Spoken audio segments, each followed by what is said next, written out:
Hey guys, this is part 2 of YC Demo Day Week. To recap, here's what happened in part 1 from Monday through Wednesday so far. We were featured on This Week in Startups. Okay, next one is Infinity AI. Oh my gosh, you guys. I'm freaking out. We did the first ever AI-generated Demo Day pitch. My clone presented instead of me. Going crazy. Yeah. Oh, there were so many comments streaming in. People were loving it. And I got into a Twitter fight with Jason. Our spoof of the All-In went viral and crashed our servers. And Good time. And Jason replied to my tweet saying, "Seek professional help, Lena." Which is pretty demoralizing. This is pretty mean. Either like a joke or very mean. It was very ambiguous which one it was. So I was mortified, and so I was ready to just like apologize and be like, "Jason, I'm so sorry." And then I ran into Gary Tan, who's the president of YC, and he's just an expert on also Twitter and social media and this kind of stuff. And he was like, "Lena, just go with it, like commit to the bit." And so I did that. I made a response video. Lena, I'm glad you decided to seek professional help. I am Jason, your AI therapist. Thanks for seeing me on such short notice. It's just, people don't like my memes. And how does that make you feel? How do you think that makes me feel? It makes me wonder what I'm doing with my life. I mean, I'm an engineer making memes. To be fair, I saw the meme and it was an absolute unmitigated disaster. The good news is that I am here to help. It got even more people like hooked on the drama. People thought it was hilarious. But it did bother me that like I had offended Jason and was permanently like on his shit list. I'd sent him a DM and he never responded to that. But then on Friday, you guys, oh my gosh, we were actually featured on the All-In podcast. Oh my god. Apparently we were just featured on the All-In podcast, and I'm a little too scared to listen to it. Jason pulled up that video, showed it, and it turns out he thought it was hilarious. So, Oh my god, did you see the AI? Did you see the AI from some Y Combinator company where they like made a little video of us and like we're talking about somebody's nuts, and then they were like, you said, "Oh, I'm gonna ask my butler to ask my assistant to ask my house manager to then ask my chauffeur to pick those up." It's like, it was a pretty great clip. yeah, it looked funny. Look, to be frank, no one cares what Jon Stewart thinks. He's... Oh my gosh. Sags just said in the most not amused tone, "Yeah, that looked funny." Anyways, back to my Oh my gosh. Oh my gosh. I can't believe, oh my gosh. Well, thank you. That was a total dream come true. The next day, we made another video that reacted to what Sax was talking about with Jon Stewart.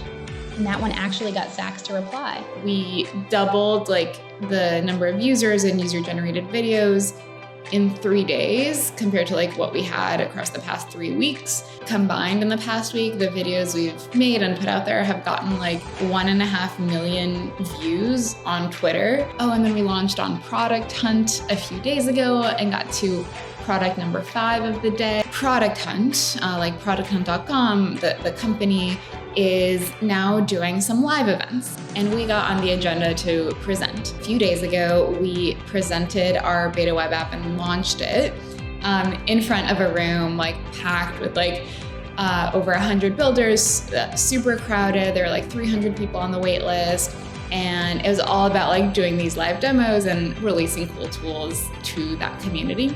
And that event was so serendipitous. Like Danny, the CEO of jam.dev, was this amazing MC, and we started using Jam now.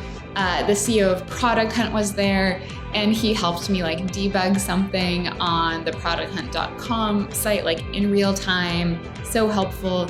The head of growth, Jason of Product Hunt, was there, and he has written this book. Let me grab it actually.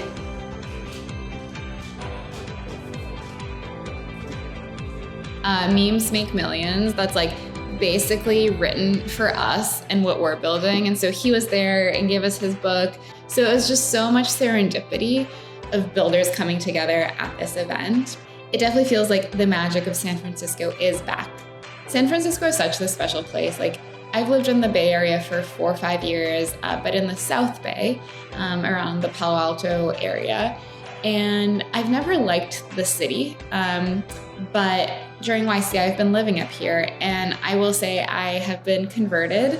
It's this amazing place where there's such a high density of builders and people who are willing to help each other out, and it's just a higher density up here than in the South Bay. And the past week has just been totally crazy in terms of like the amount of Twitter inbound messages, LinkedIn Connect invites, emails. I just have so much empathy for, like, I am not famous, but it's been this 1 week of like a lot of attention that some famous people just get like on a regular basis. So it's made me also really empathize with like how, you know, when people don't get back to you, like, it's nothing personal. Like, they're like, the amount of inbound they're dealing with is crazy. It also has shown me like some people, even during this craziness, were able to get more of my attention. And so I think the tips that I have there is, number one, if someone is going through a big kind of public attention moment, like, that is usually not the time to reach out to ask for anything, right? Like, if you actually care about them and actually care about like engaging with them, then just wait for that attention to die down and then reach out again. The second thing is engage publicly in supportive ways. So like, there's certain people on Twitter who would always comment on my stuff and engage and kind of be supportive and share things out. Like, I've noticed those people, and those people are awesome. And I feel like I've since kind of messaged back and forth with them. So that is great. And then the other thing that's been happening this week is investor conversations. We actually already raised and like finished our seed round, so we're good on money. But I've been doing angel conversations to just get like a few awesome people on board. I feel like so much of what makes a startup fun is getting to go on this journey with people, and then having conversations with bigger funds to just also build the relationship for future rounds as well. And honestly, it's been really helpful to have these conversations just to kind of get pulled out of my builder bubble and have conversations with smart people, be able to, concisely describe like, what are we building? What is it today? What's it going to be in 5 years and 10 years? So that's been good. And I've also just been time bounding it to just this week. So 1 week of conversations and then back to building. And so tomorrow is the last day of YC. I can't believe it. I kind of refuse to believe it. It's been such an amazing journey. When I think back to where we were 3 months ago at the start of the year versus now, it's like night and day. I'm so excited about what we're building. We have so much momentum and so much to build off of now. And there's nothing in the world I would rather be doing. So YC has been probably one of the top 3 decisions of my life. And I'll try to do a vlog where I recap the experience. So if you guys have any questions about reflecting back on YC and what the experience was like, or any specific details about the program, let me know, and I'll try to fit that into the next vlog. Thank you guys so much for listening, and until next time.